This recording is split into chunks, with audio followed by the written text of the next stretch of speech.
Bonjour à tous et bienvenue dans l'épisode numéro 2. Je suis accompagné de Mina French Coach. Comment ça va? Oui, ça va très bien, merci. Et toi? Ça va, impeccable. Dans la vidéo précédente, nous avions parlé d'objectifs et de motivation. Dans cette vidéo, nous allons parler de 4 autres thèmes avec Mina et elle va nous montrer le premier thème dont on va parler qui est très intéressant. Allez, c'est parti. Quelle est la première carte? Alors, la première carte est prof natif ou pas? Et la question est, est-ce important que le prof soit natif même s'il ne parle pas la langue de l'apprenant? Très bonne question. J'imagine. Ouais. Alors, si on a un prof natif ou une prof native, je crois qu'il est essentiel que la prof parle la langue maternelle de ses apprenants. Et je vais expliquer pourquoi. Parce que si la prof parle la langue maternelle de ses apprenants, d'abord, elle peut s'identifier à leurs obstacles, à leurs difficultés, c'est-à-dire qu'elle a déjà parcouru le même chemin qu'eux. Et puis aussi, elle peut les aider à faire des associations entre la langue cible, c'est-à-dire le français dans ce cas-ci, et la langue maternelle. Et pourquoi est-il important de faire des associations? C'est quoi des associations pour ceux qui ne comprennent pas? J'explique tout de suite là. Donc ça veut dire que lorsqu'on apprend une langue étrangère, notre cerveau reconnaît d'abord des structures grammaticales déjà connues, c'est-à-dire des structures grammaticales de notre langue maternelle. Par exemple, si je suis anglophone et que j'apprends le français, je vais dire je suis bien. Quelqu'un me pose la question, oui. Ah, salut, comment ça va? Je vais dire je suis bien. Et toi? I'm fine, ouais. Et pourquoi est-ce que je dis je suis bien? Parce qu'en anglais, je dis I'm fine, thank you. Tu vois? Donc, on a la tendance de traduire directement de notre langue maternelle. Et ça, c'est tout à fait normal, ça, c'est naturel. Et donc, si la prof connaît la langue maternelle de ses apprenants, elle peut vraiment comprendre d'abord les raisons pour lesquelles ils font de telles et telles erreurs. C'est vrai. Et puis aussi les aider à associer. En disant associer, ce que je fais personnellement, quand on parle de la grammaire, par exemple, je leur pose la question toujours, comment est-ce que ça se dit en anglais ou en serbe? Voilà, si je travaille avec des serbophones ou des anglophones. Ah d'accord, ok. Est-ce que c'est la même structure ou pas? Ok. Si on compare ça, qu'est-ce qu'on peut conclure? Voilà, tu vois. D'accord. Et ça les aide vraiment à mémoriser d'une manière plus efficace et beaucoup plus vite. D'accord, voilà. D'accord. C'est vrai que si le prof ne connaît pas la langue de l'apprenant, c'est vrai que c'est compliqué de comprendre pourquoi il fait cette erreur. Comme moi, les hispanophones prononçaient toutes les consonnes, c'est les dernières consonnes. Exactement. Si je ne les connaissais pas, si je ne connaissais pas l'espagnol, en fait, j'aurais pas pu capter le délire, tu vois. Et aussi, par exemple, avec des serbophones, il y a beaucoup de sons en français qui n'existent pas en serbe. Par exemple, le U, les voyelles nasales, ça n'existe pas. Donc moi, je sais très bien que ça n'existe pas en serbe. Et donc, c'est pour ça que vraiment, je les aide je leur donne des techniques, comment pratiquer, comment vraiment réussir à prononcer le U, le R, les voyelles nasales et tout ça. C'est vrai, parce que toi, en fait, t'es passé par là. Mais en fait, ce que tu dis, pour moi, c'est très bien. Mais je pense que c'est plus pour un niveau débutant. Maintenant, moi, je vais te parler de niveau peut-être B1, B2.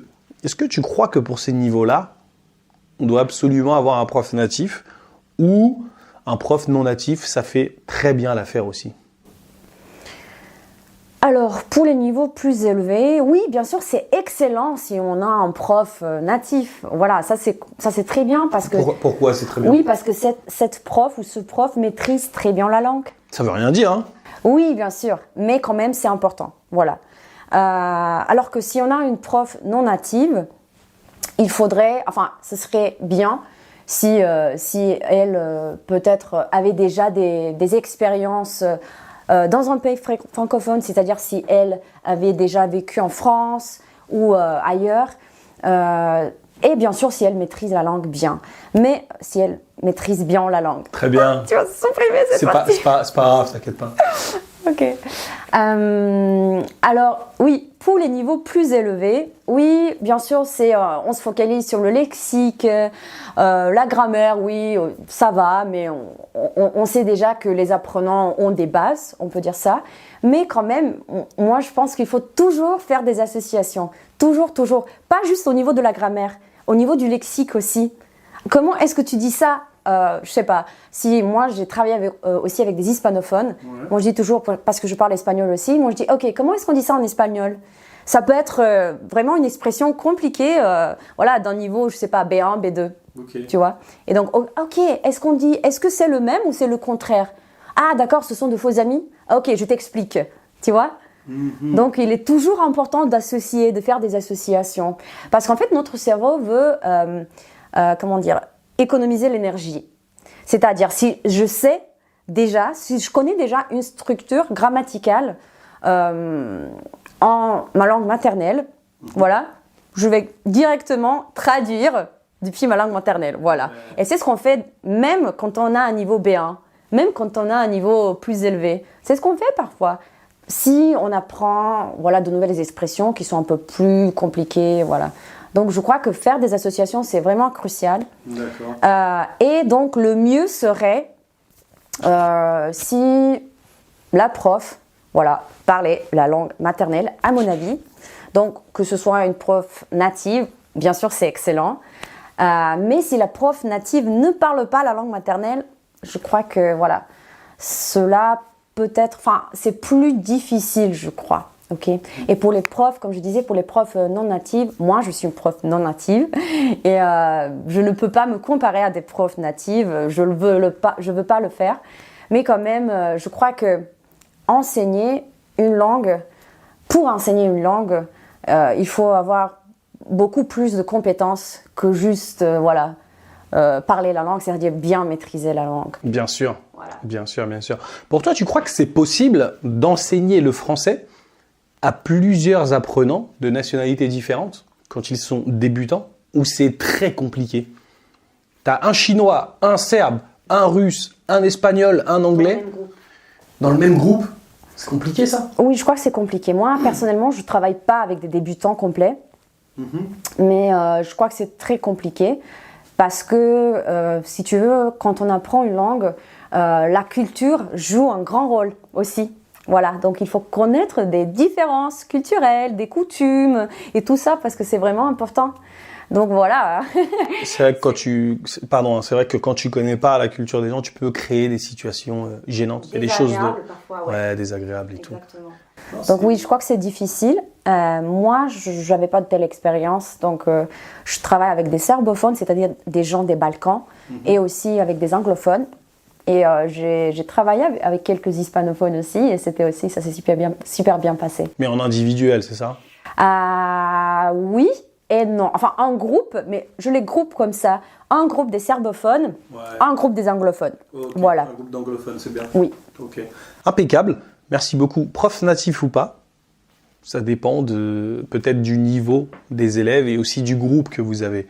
C'est fortement recommandé d'avoir un prof natif ou pas, mais qui parle la langue cible, enfin la langue maternelle de l'apprenant. Pourquoi? Parce que ça va lui permettre au prof en fait de comprendre pourquoi l'élève fait ses fautes, et ça va aussi permettre au prof de créer des connexions dans le cerveau de l'élève. Ok? Prochaine carte, Mina. Alors la prochaine carte, langue. Langue. Ouais. Bon, comme je viens de mentionner... C'est quoi la question? Comment communiquer en classe selon le niveau? Moi, personnellement, je parle en français. Moi, je travaille avec des niveaux A2, B1, B2. Okay. Et je parle en français tout le temps.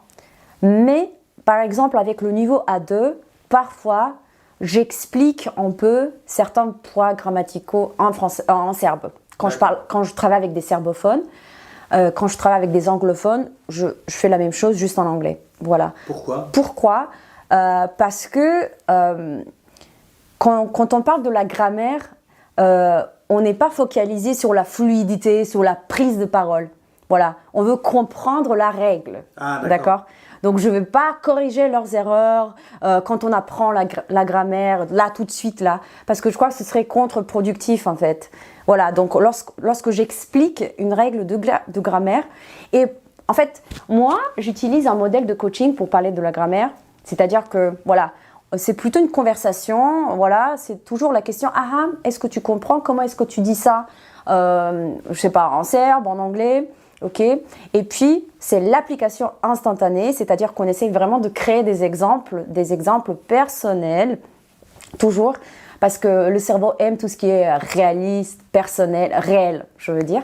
Tu pourrais nous imager ça avec un exemple précis de, je sais pas moi, de points de grammaire que tu dis, je sais pas moi, le pronom en, le passé, le présent, j'en sais rien. Ouais, ok, bon. Alors, justement, la semaine dernière, j'ai eu une session avec un apprenant qui est francophone. Oui. Parce que moi, j'enseigne l'anglais à des francophones aussi. Et donc, on a parlé du temps verbal en anglais qui s'appelle present perfect tense. Okay. Et ça, c'est un peu compliqué pour les francophones de comprendre parce que il n'existe pas le present perfect tense en français. Et donc, on le traduit en fonction du contexte. Et donc, qu'est-ce que j'ai fait? Ok, j'ai dit, ok, on va parler du present perfect tense. Et je commence d'abord par les questions. Ok, en anglais, bien sûr, je parle en anglais. Ok, est-ce que tu as déjà visité New York? Mais je mentionne New York parce que lui, je sais qu'il a voyagé à New York, il a un mois. Ou bien, est-ce que tu as déjà visité Dubaï? Parce que je sais très bien qu'il a des partenaires à Dubaï et qu'il y va souvent, on va dire. Et donc, il essaye de me répondre en anglais, mais il utilise le présent ou bien le passé composé, etc. Et donc, voilà, moi je le laisse parler, voilà, on discute. Et après ça, on fait une petite analyse, c'est-à-dire, ok, bien, ici, on va comparer, c'est la phrase que tu viens de me dire, comment est-ce que tu diras ça en français? On traduit et puis on fait la comparaison, on compare en fait. Voilà. Et on dit, ok, regarde ici, en fait, en français on dit, ou bien, je peux mentionner des questions très simples comme, tu viens d'où? Où est-ce que tu habites?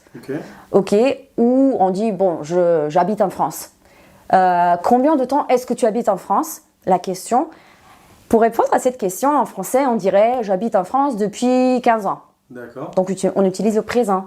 Alors qu'en anglais, on utilise un temps qu'on appelle « present perfect » ou bien « present perfect continuous ». Okay. Et donc, moi, tu vois, j'essaie de faire des associations. Je dis « regarde, en français, on dirait plutôt « j'habite en France depuis 20 ans ». Donc, ça, c'est le présent. Par contre, en anglais, on ne dit pas « I live ». In France for 20 years. Mais on dit plutôt I have been living in France or I have lived in France for 20 years. Quel niveau d'anglais tu as? Mon Dieu. On dirait une vraie anglaise. Tu maîtrises l'anglais comme tu maîtrises le français? Oui. Magnifique. Merci. D'accord. Non, je viens de capter. En fait, toi, tu facilites le travail pour le cerveau, en fait. C'est ça? Exactement. Non, c'est bien ça. Non, ça c'est vraiment, vraiment, vraiment top.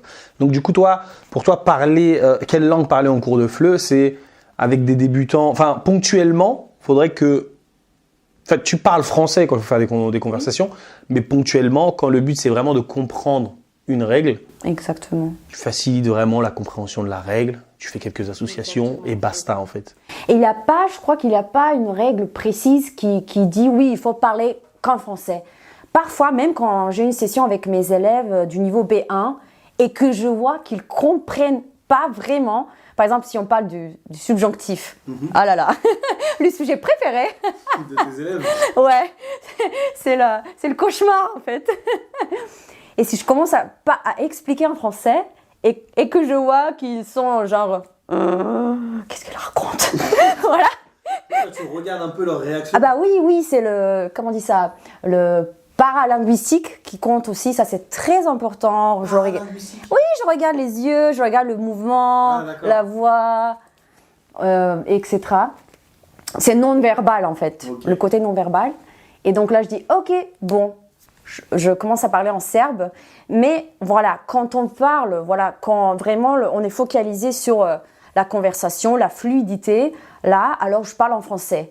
D'accord. Parce que je veux bien qu'ils se sentent un peu, tu vois, par exemple, si je parle en français et qu'ils font des erreurs, et si je commence à parler en serbe, ce serait comme, oh, bon, je fais une erreur, et ils pensent que je comprends pas, la panique, tu vois.